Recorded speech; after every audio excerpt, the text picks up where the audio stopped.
Ce que je vais te dire dans cette vidéo, c'est une tactique qui va te permettre de récupérer les milliers, voire dizaines de milliers d'euros que tu perds à chaque fois dans tes closings. Évidemment, tout le temps dans l'optique d'optimiser le tunnel que tu as actuellement. Mon objectif sur cette chaîne est que tu puises le maximum du tunnel que tu as actuellement sans changer tes stratégies, à part celle de conversion, pour atteindre ton résultat, d'obtenir des rendez-vous qualifiés et des ventes qui tombent à flot dans ton business, sans forcément acheter de coach, sans de contacter des coachs qui vont t'aider sur la stratégie de création de contenu parce que tu penses concrètement, toi tu penses que tu as besoin de plus de leads. Moi je te dis que tu as besoin de plus de structuration, de système de conversion, que ce soit avant l'appel, pour booker l'appel de vente avec du setting d'intelligence artificielle, du nurturing. Vous connaissez la suite, vous connaissez la chanson, que ce soit avec le closing. Donc aujourd'hui nous trouvons du coup dans un épisode à propos du closing, le fameux closing. Donc j'ai pris encore une fois mes petites notes ici. Oh oh. Du coup j'ai pris encore mes petites notes. Je me suis dit je vais vous les lire. Enfin, j'ai même plus besoin de vous les lire. Je vais juste vous dire ce que j'ai pu avoir. Hier, j'ai eu un appel avec un prospect extrêmement qualifié qui génère entre 3000 et 4000 euros par mois sur son activité qui était autre chose, d'accord. Son activité c'était quoi? C'était évidemment du consulting pour des entreprises. Mais sa deuxième activité c'est du coaching sportif sur les réseaux sociaux. Faut dire qu'il avait plus de 40 000 abonnés. Pourtant il générait 0 € et s'est fait scam par système Yo. Et toujours actuellement. Et je lui ai dit, mais c'est horrible ce qui t'arrive actuellement. Donc c'est à dire que tu payes de l'argent mais tu ne reçois rien en retour. Et cette phrase-là, elle a tout changé dans la connexion que j'ai eue avec le prospect. Il est déjà pré-closé. Comment est-ce que je sais ça? Parce que ça veut dire que je comprends réellement sa situation. Je me mets dans une posture de conseiller de son point de vue. Je me mets dans sa tête, dans son point de vue. Son point de vue, c'est quoi? C'est que vraiment, c'est n'importe quoi. Je vais pas lui dire, ah ok, c'est des merdiers, etc. Non, je vais le dire, je comprends totalement, mais c'est horrible ce qui t'arrive. Et lui, il a même approuvé. Lorsque vous vous mettez dans la même place que votre prospect, lorsque vous. En fait, les personnes, comment elle le dit? Les gens. Qui a dit cette citation? C'était quoi déjà? Les gens adorent les personnes qui encouragent leurs rêves, les déresponsabilisent, rationalisent leurs peurs et leurs échecs. C'est ça, en gros. Les gens adorent les gens qui encouragent leurs rêves, dérationalisent, dérationalisent leurs peurs, déresponsabilisent leurs échecs et surtout, comment dire ça? Oui, voilà, dérationaliser leurs échecs, etc. Les soutiens, voilà. Vous avez compris. Il faut être avec le prospect, pas contre le prospect. Quand je dis contrer, recadrer une objection, c'est pas que vous allez dire mais non, c'est faux, c'est dans ta face, etc. Non, arrête, ce n'est pas ça. Contrer une objection, c'est faire en sorte que le coco c'est le poteau, hein, le poteau c'est le prospect. Quand j'utilise des petits mots un petit peu comme ça, le poteau se remet en même temps sa tête que what, qu'est-ce que je raconte, c'est quoi mon insécurité là? C'est vraiment ça l'objectif du contrat d'objection. Ce n'est pas de dire que c'est faux, non, mais de lui faire comprendre à quel point c'est what the fuck ce qu'il est en train de faire là. Par exemple, il dit ah, mais 5000 € c'est chaud pour moi actuellement. Blablabla. Peut-être ce que tu peux faire, c'est donc, ok, je comprends totalement, mais c'est vraiment pour que tu t'engages, d'accord? Que tu t'engages avec moi pour atteindre ce résultat. Nos meilleurs élèves sont ceux qui mettent au moins 5000 € sur la table. Et on va dire que le programme il coûte 10 000 €.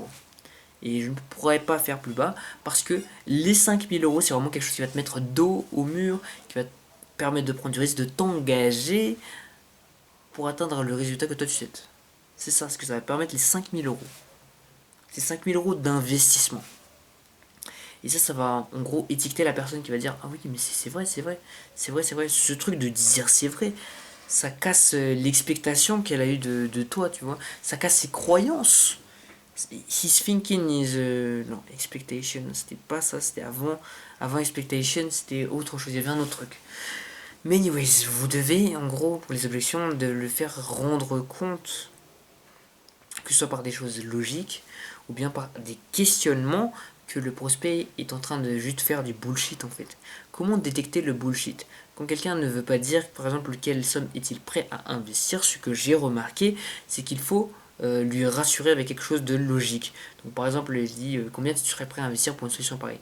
Il va pas me dire, il va dire je ne sais pas exactement. Mais quand je lui ai dit, si je te garantis, si jamais tu avais une solution, pas forcément la mienne, mais que je te garantissais que tu atteindrais les 5 000 euros par mois pendant 3 mois d'affilée, au moins, et c'est là uniquement que je te lâcherai, à combien tu estimerais du coup la capacité maximale d'investissement que tu as actuellement pour investir dans cette solution. Si vraiment tu es sûr d'atteindre les résultats. Et il m'a dit 2500 euros. C'est ok, c'est ok, 2500 euros. C'est ok. Donc là, il vient directement de dire le truc. Pourquoi? Parce que là, ce qui s'est passé quand j'ai dit tu vas investir le prix, etc., c'était un peu fou. Il va se dire ah, mais il va personnaliser le prix. C'est quoi ce délire? Il y a des informations qui manquent. Et lorsque vous allez révéler ces informations qui manquent,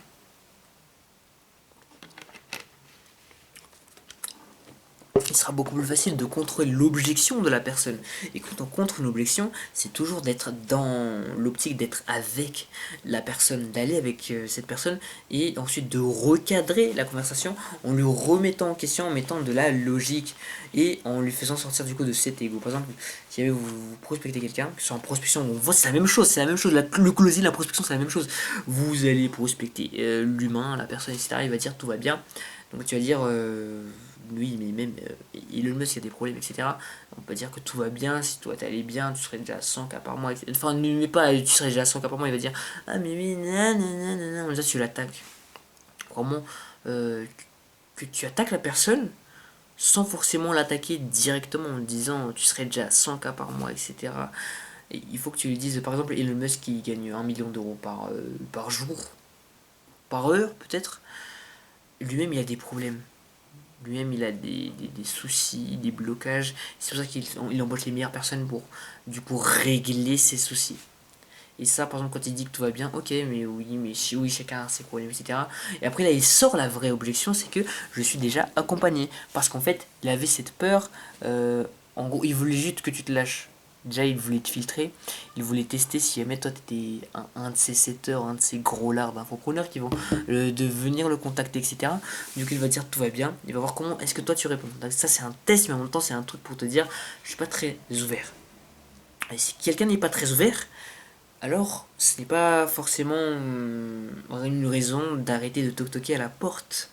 Vous devez toquer différemment pour ouvrir cette porte. Parce que généralement, ce n'est pas que la porte est fermée, mais c'est juste que la personne essaye de vous créer du coup une porte invisible pour essayer de vous faire fuir parce que bah elle a des peurs, elle a des trucs, etc., des doutes qu'elle essaie de mettre en arrière-plan du coup parce qu'elle a peur soit des closers, des prospecteurs, soit lui des problèmes auparavant. Pour du coup voilà, pour augmenter votre taux de closing, mettez-vous dans la tête de votre prospect, soyez avec votre prospect. Recadrer les conversations avec de la logique sans forcément attaquer la personne, mais de la logique qui critique son comportement sans l'attaquer pour qu'elle se rende compte elle-même qu'elle a eu un problème. C'est exactement ça qu'il faut mettre en place. Et je vous assure que votre taux de closing, même en R1, va augmenter avec ça. D'au moins, vous serez au moins à 25% de taux de closing en R1. En R1, je dis R1, pas R2. R2, je suis probablement à 80% de taux de closing. Mais R1, va atteindre facilement 20%. Évidemment, je ne conseille pas de closer en R1, à part cela dépend de votre offre, parce que les cycles de vente en 2026 sont de plus en plus élevés, puisque les gens perdent de plus en plus confiance, il y a de plus en plus d'arnaqueurs, de plus en plus de gros lards, qui n'ont même pas de compétences, mais en réalité ce n'est pas grave si ils ont des compétences ou non, d'accord. L'important c'est que sur le chemin qu'il est en train de vous accompagner, il est en train de développer ses compétences. Ses compétences, elles se développent sur le terrain, d'accord. De toute façon, si jamais il a des clients gratuits, ces clients gratuits, ils ont eu des résultats, logique qu'il n'est pas forcément compétent, pas besoin qu'il soit compétent, on a juste besoin qu'il ait qu'il puisse nous apporter des résultats. C'est exactement ça en fait. Voilà du coup, mais évidemment le fait de montrer que tu sois compétent, que tu sois une autorité, c'est quelque chose de très très très important. Et ça vient aussi de ta posture lors de ton appel de vente. Il faut que tu incarnes la posture. Il y a plusieurs types du coup de postures que tu peux incarner. Soit tu mets en place une posture de grand frère, de père, qui du coup encourage la personne, qui rassure la personne au niveau de ses peurs. Tu peux aussi engager du coup le miroir. Le miroir, c'est vraiment de décrire la situation de la personne pour plus tard, etc. Qu'est-ce qu'elle fait, etc. Et un peu la critique comme je te l'ai dit là, mais de façon indirecte. Et ensuite nous avons le dernier, c'est la personne détachée qui dit ouais, si jamais t'es vraiment, euh, d'après ce que j'ai vu, si t'es pas vraiment, si t'es pas si ouvert d'esprit que ça, si t'as pas cette mentalité, etc., bah c'est juste mieux que tu cliques sur le bouton rouge en bas de cet appel et que l'on s'arrête là. D'accord. Parce que ouais, le seul problème que tu auras lorsque tu rejoindras notre accompagnement, ce sera des problèmes de riches. Donc si tu veux pas de problème de riches, parce que oui, tu auras des problèmes de riches, bah prends pas mon accompagnement. Voilà, si tu veux pas de problème de riches, prends pas mon accompagnement. Ou bien, une autre chose que j'ai trouvé, c'était ah, mais c'est très dur, tu mets la pression actuellement. Et là, tu vas lui dire la pression, oui, oui, oui, la pression, tu l'as actuellement. C'est logique parce que c'est une décision qui est difficile. C'est à ce moment où vous êtes un peu CDC, etc. C'est une décision difficile que tu es en train de faire actuellement. Et dans tous les cas, que tu vas chez un concurrent ou chez moi, la décision sera toujours difficile. Toujours difficile, ce sera toujours de la friction. Alors, est-ce que tu veux repousser tout le temps cette décision ou est-ce que tu vas la prendre maintenant? Alors, à toi maintenant qui m'écoute sur cette vidéo, si tu veux obtenir mon script de closing gratuit de A à Z et toutes les stratégies que je mets en place pour du coup atteindre les 10 000 € par mois d'ici la fin de ce semestre de 2026 ou bien de cette année 2026, n'hésite pas à rejoindre du coup le canal WhatsApp qui se trouve dans la description. Rejoins-le maintenant parce que sinon tu auras perdu ton temps à regarder cette vidéo si tu n'appliques pas les trames parce que là je vais tout te donner. Tu seras juste, c'est-à-dire c'est comme si tu croquais un biscuit et que tu le termines pas. C'est comme si tu commençais un projet et tu le termines pas. Tu veux terminer ce projet, va sur mon canal WhatsApp et prends toute la valeur dont tu as besoin. Tu pourras même prendre un appel avec moi si je vois que c'est pertinent. Et si je vois que t'es pas un gros large, on prendra un appel et du coup on verra si c'est possible qu'on travaille ensemble tous les deux. Allez, c'est ciao.